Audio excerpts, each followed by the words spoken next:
Hi there, I'm Andrea Koppel, and it's time for coffee, the podcast where you get to hear firsthand what the jobs and careers that interest you the most are really like. Hey there, Java junkies. Welcome back to another episode of T for C. If you love food, especially soup, then this is the episode for you because my next guest has built a business around the soup that her mom made for her family when Sara was growing up. But before I introduce you to Sara Polon, also known as Soupergirl, I want to make sure you've signed up for the Java Junkies Journal. That's Time for Coffee's weekly newsletter that comes out on Mondays to give you a sneak peek into the episodes and the professionals we're going to be featuring that week. Just head over to the Time for Coffee website at time4coffee.org, and the sign-up box is right there. Now, my comfort food-loving coffee drinkers, please grab your mug and take a chug of your favorite caffeinated brew, because it's time for another caffeinated career conversation. And my guest is Sara Polon, whose career path after graduation had many twists and turns, including working at an internet startup, leading tours through the Middle East, and several years as a stand-up comic in New York City.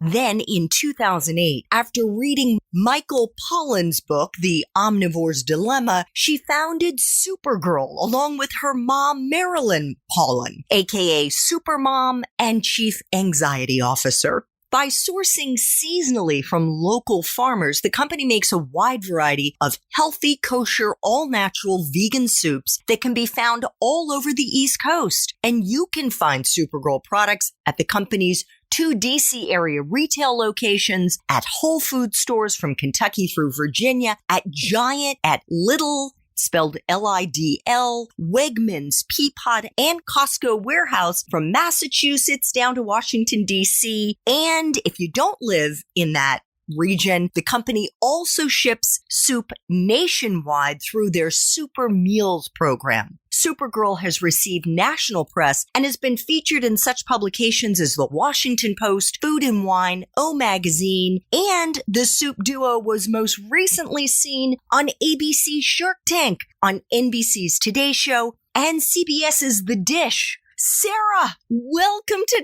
Time for Coffee. Are you caffeinated and ready to go? I'm ready. I'm currently caffeinating myself, so I'm really excited to be here. Okay, is there another way to caffeinate oneself? Is that like IV drip? If we could figure that out, that'd be great. But otherwise, I'll just stick to chugging coffee. Okay, sounds good. Well, we are going to be focusing this episode on how our young listeners can break into the food industry, the first espresso shot. What entry-level jobs, Sara, are available to young people who want to break into this industry?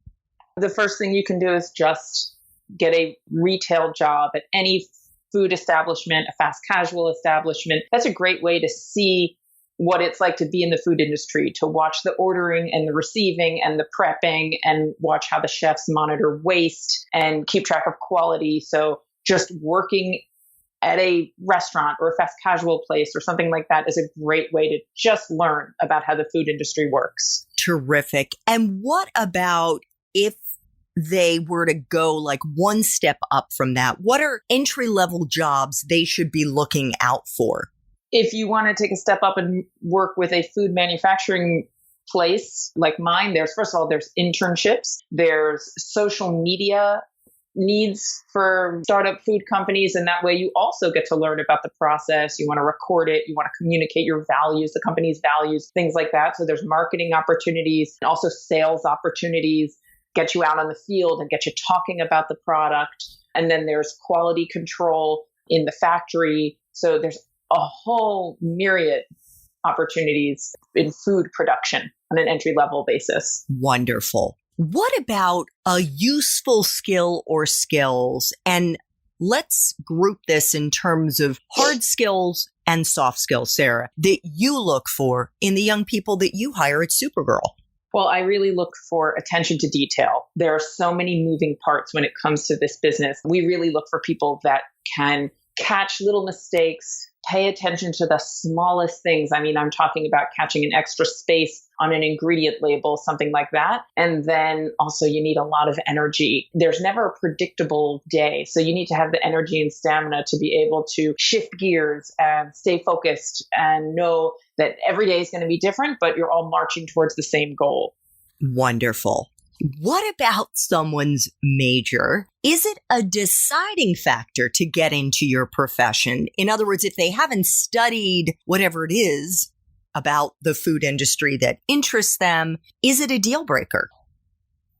Absolutely not. My major was American history. And while I love reading about American history in my spare time, which I don't have much of, it has absolutely nothing to do or had absolutely nothing to do with what I do now. I think just the skills you learn at school, you're able to apply them to all different types of industries. And whether it be food or tech, if you learn analytical skills and problem solving skills and you're able to work in a team, that you'll learn regardless of your major. So that certainly shouldn't be a deterrent to anyone.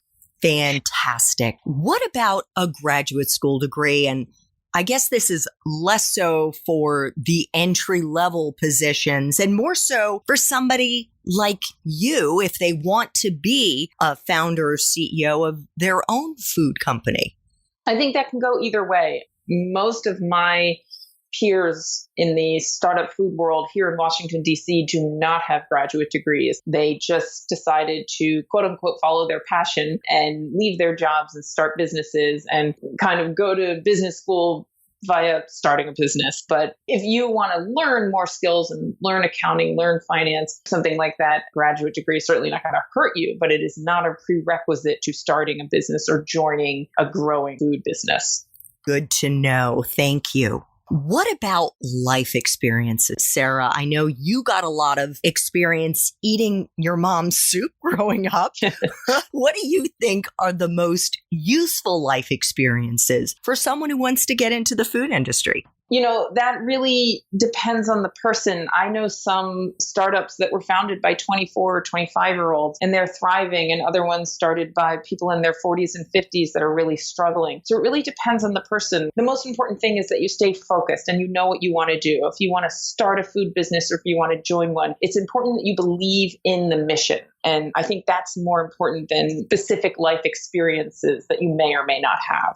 Okay. I'm actually wondering, though, because I know that you, as I said in the introduction, led tours, various tourists who wanted to go to the Middle East. Did any of the food that you ate there, or the spices that you experienced while you were leading those tours, have they made their way into any of your soups? Oh, yeah. So that, life experiences when I was traveling, I learned all about cooking with tahini and za'atar and sumac and spices like that. But then my mother also cooked with classic American spices. She also experimented with Indian flavors. And so certainly travel can help with that. But because we live in such an experimental, fun time in food in America, you can, kind of travel the world in a culinary way by just going to New York City or something like that. There's so many different neighborhoods and people cooking different ways and different cuisines. And then also I could say, my stand-up comedy days allowed me to think quickly on my feet and respond quickly and handle quote unquote hecklers on Yelp or something like that. I have thick skin and I know how to respond.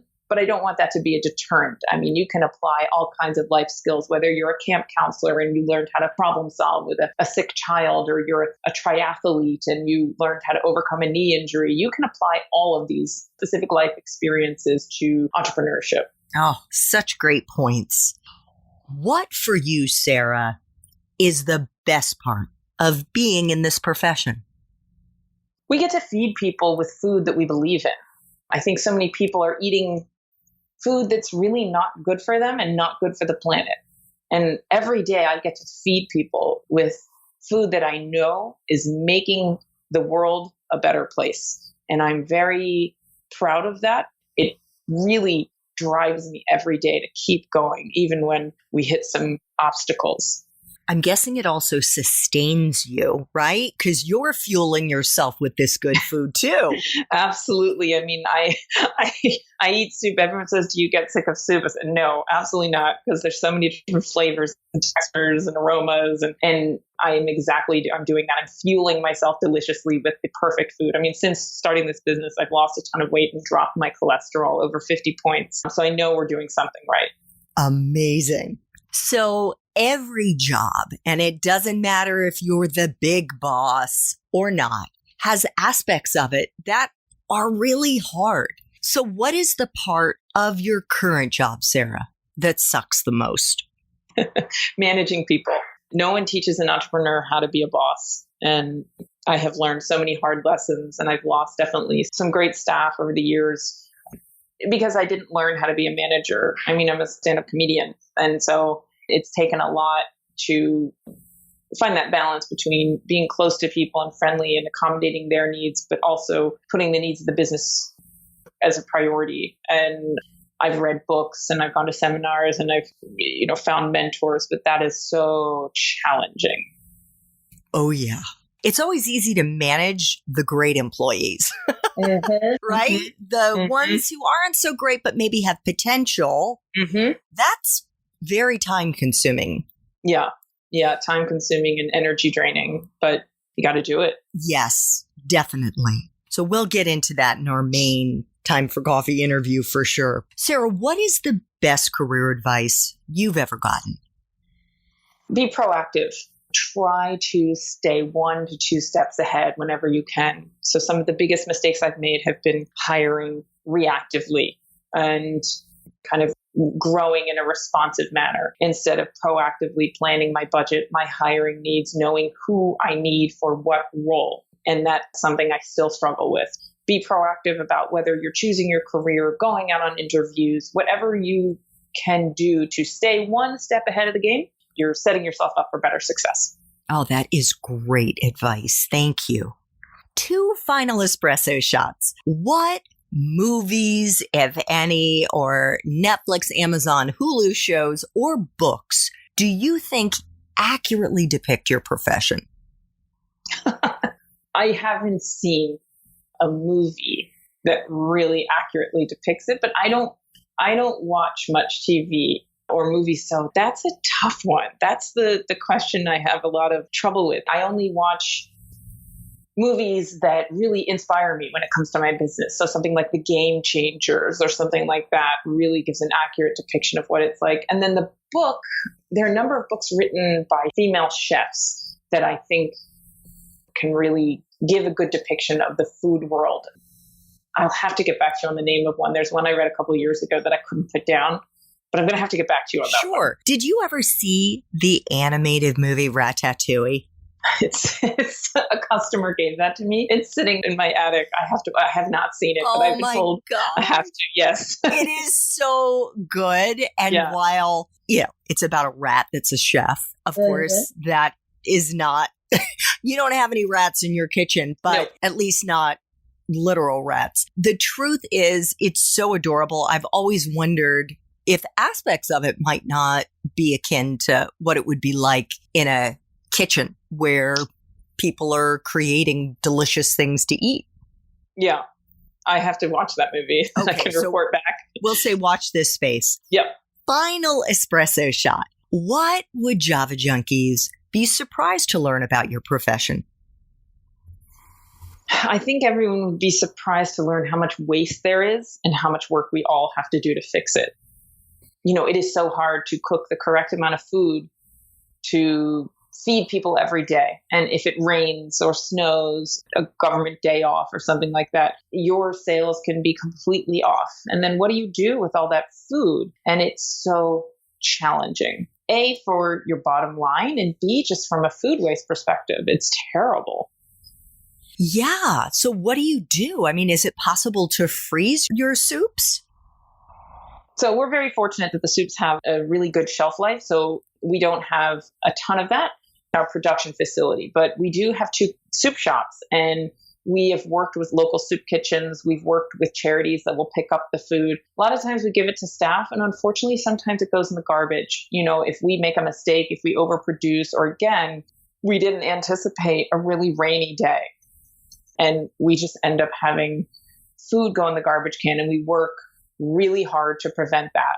And the staff takes home a lot of extra food that's quote unquote expired, but it's a much broader conversation that everyone's having in the food industry to try to fix this. Well, that's good to know. And maybe some of our listeners can get excited about that and come up with a way for us to solve that big problem.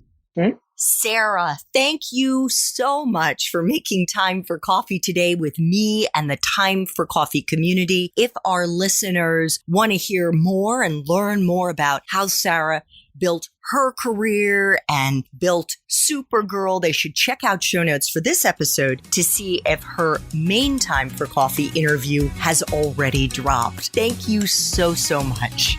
Thank you. Thanks so much for listening to Time for Coffee, where the professionals in the jobs that most interest you always have time to grab coffee 24/7, no matter where you live. I have one quick favor to ask you. Remember to rate, review, and subscribe to Time for Coffee. Thanks so much.